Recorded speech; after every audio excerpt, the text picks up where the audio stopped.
Assalamualaikum warahmatullahi wabarakatuh.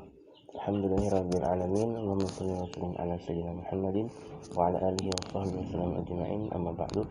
Yang kami hormati Bapak Muhammad Marhadi selaku dosen pengajar dan kawan-kawan lokal STAI Darul Ulum Kandangan.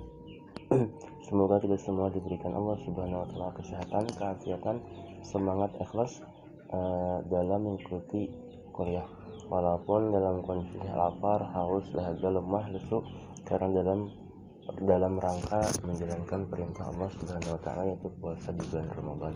Nah, kami dari kelompok 6 hari ini akan mempresentasikan makalah kami, yaitu tentang pembagian hukum syara.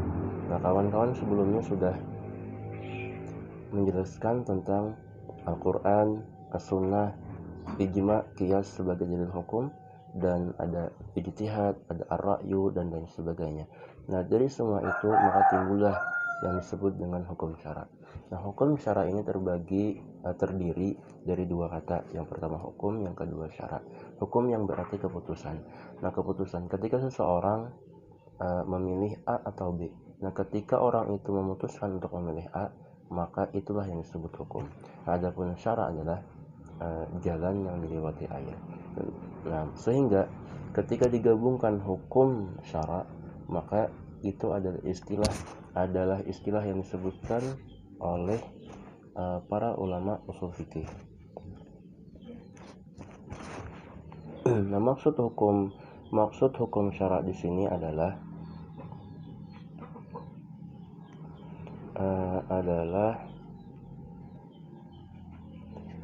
perintah Allah Subhanahu wa taala yang mengatur amal perbuatan manusia, ketetapan yang sudah ditentukan oleh Allah Subhanahu wa taala. Nah, sehingga ada perintah, ada larangan, ada anjuran, ada kemakruhan dan lain sebagainya yang datang dari Allah Subhanahu wa taala. Itulah yang disebut hukum syara. Hukum syara ini berlaku hanya untuk orang-orang yang mukallaf. Mukallaf dalam artian akil baligh, orang yang berakal dan orang yang sudah baligh.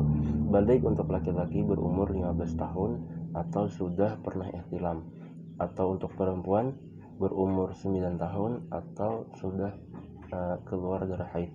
Nah, maka sudah berlaku kepada orang-orang yang mukallaf itu tentang hukum syara.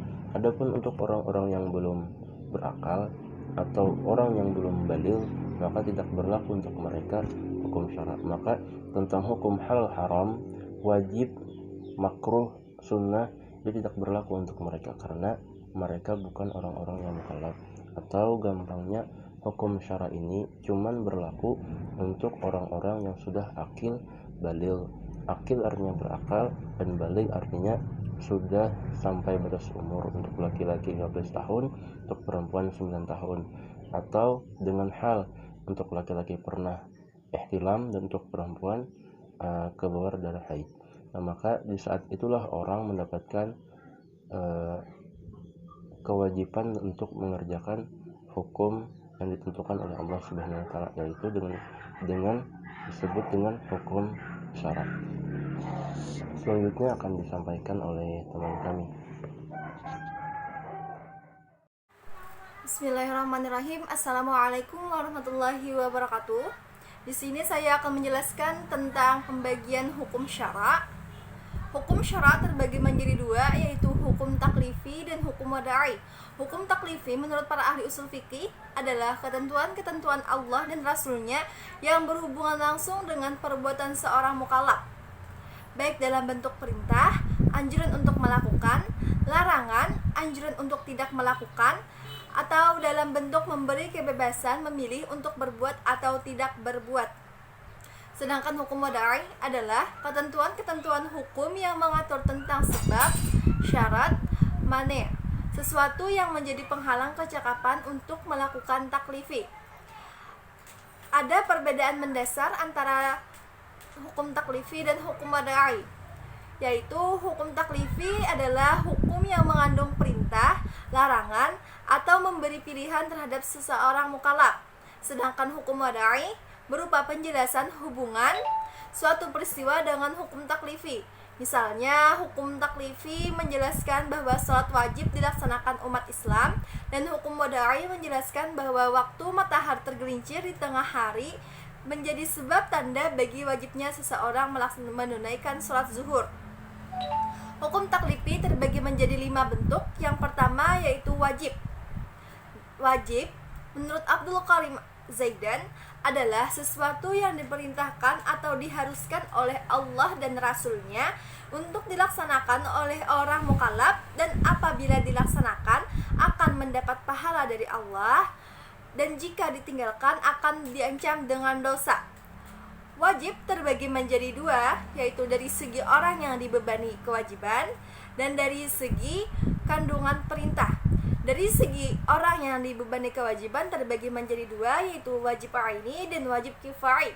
Wajib aini yaitu kewajiban yang dibebankan kepada setiap orang yang sudah balik atau berakal atau mukallaf tanpa kecuali. Kewajiban seperti ini tidak bisa gugur kecuali dilakukannya sendiri. Misalnya, kewajiban melaksanakan sholat 5 waktu sehari semalam, melaksanakan puasa di bulan Ramadan, dan melaksanakan haji bagi yang mampu. Yang kedua yaitu wajib kifai atau wajib kifayah, yaitu kewajiban yang dibebankan kepada seluruh mukallaf, namun bila mana telah dilaksanakan oleh sebagian umat Islam, maka kewajiban itu sudah dianggap terpenuhi, sehingga orang yang tidak ikut melaksanakannya tidak lagi diwajibkan mengerjakannya. Misalnya, pelaksanaan sholat jenazah adalah kewajiban seluruh umat Islam, tetapi sudah dianggap mencukupi bila mana dilaksanakan oleh sebagian anggota masyarakat. Namun, bila mana tidak ada seorang pun yang mengerjakannya, maka seluruh umat Islam diancam dengan dosa. Wajib dari segi kandungan perintah terbagi menjadi 2, yaitu wajib mutlak dan wajib muakkad. Wajib mutlak yaitu kewajiban yang pelaksanaannya tidak dibatasi dengan waktu tertentu. Misalnya, kewajiban untuk membayar puasa Ramadan yang tertinggal. Yang kedua yaitu wajib muakkad, yaitu kewajiban mandub atau sunnah adalah suatu perbuatan yang dianjurkan oleh Allah dan Rasul-Nya, di mana akan diberi pahala bagi orang yang melaksanakannya, namun tidak dicela bagi orang yang tidak melaksanakannya. Mandub terbagi menjadi 3 tingkatan, yaitu sunnah muakkad, sunnah yang dianjurkan. Yang kedua sunnah gairul muakkad. Yang ketiga sunnah al-zawaid. Sunnah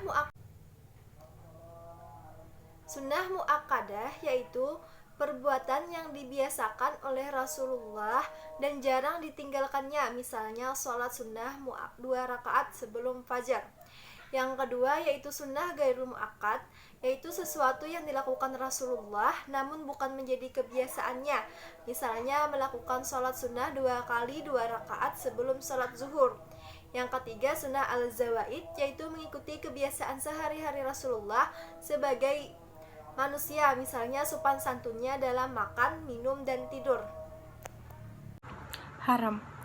Kata haram secara etimologi berarti sesuatu yang dilarang mengerjakannya, sedangkan secara terminologi, kata haram berarti sesuatu yang dilarang oleh Allah dan Rasul-Nya, di mana orang yang melanggarnya dianggap durhaka dan diancam dengan dosa, sedangkan orang yang meninggalkannya karena menaati Allah akan diberikan pahala. Pembagian haram. Para ulama ushul fikih antara lain Karim Zaidan membagi haram dalam beberapa macam, yaitu yang pertama al-muharram li jatihi, yaitu sesuatu yang diharamkan oleh syariat karena esensinya mengandung kemudaratan bagi kehidupan manusia, dan kemudaratan itu tidak bisa dipisahkan dari zatnya, misalnya larangan berzina. Dan yang kedua al-muharram li gairihi, yaitu sesuatu yang dilarang karena secara esensial tidak mengandung kemudaratan, namun dalam kondisi tertentu sesuatu itu dilarang karena ada pertimbangan yang eksternal yang akan membawa kepada sesuatu yang dilarang secara esensial, misalnya larangan melakukan jual beli pada waktu azan salat Jumat.